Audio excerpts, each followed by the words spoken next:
JRTB எனப்படும் கிழக்கு மேற்கு நெடுஞ்சாலை ஓரங்களில் பழங்களை குவிக்கும் அரசு சாரா அமைப்புகளின் NGO செயல் நல்லெண்ணத்திலேயே என்றாலும் அது ஆபத்தானது. இதனால் வாசம் பிடித்து காட்டு யானைகள் நெடுஞ்சாலைக்கு வந்து விடுகின்றன.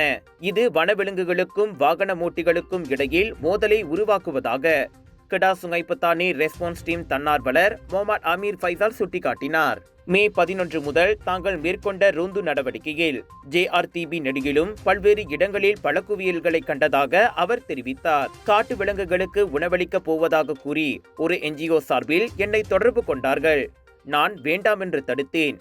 ஆனால் என் எச்சரிக்கை மீறப்பட்டுள்ளது என்பது பதிவான புகைப்படங்களில் தெரிகிறது என Facebook பக்கத்தில் படங்களை பகிர்ந்து அவர் ஏமாற்றம் தெரிவித்தார். மாம்பழங்கள் வாழைப்பழங்களும் JRTB சாலையோரம் நெடுகிலும் குவிக்கப்பட்டிருந்தது அப்புகைப்படங்களில் தெரிந்தது.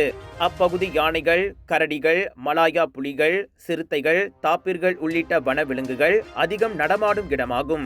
இப்பழக்கம் நிறுத்தப்பட வேண்டும். இல்லையென்றால் இதை பார்த்து வனவிலங்குகளுக்கு நன்மை செய்கிறோம் என்ற எண்ணத்தில் இன்னும் ஏராளமானோர் புறப்பட்டு விடுவர். காட்டு விலங்குகள் அவைகளாகவே உணவு தேடி செல்லும் திறனை கொண்டுள்ளன. அது இயற்கையின் படைப்பு.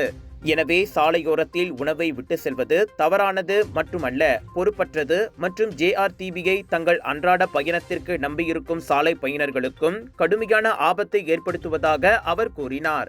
இவ்வேளையில் இதுபோன்ற பகுதிகளில் வனவிலங்குகளுக்கு உணவுகளை விட்டு செல்வோர் மீது நடவடிக்கை எடுக்க சட்டத்தில் தற்போதைக்கு இடமில்லை என பர்ஹலித்தான் எனப்படும் வனவிலங்கு பாதுகாப்பு மற்றும் தேசிய பூங்காக்கள் துறை கூறியுள்ளது.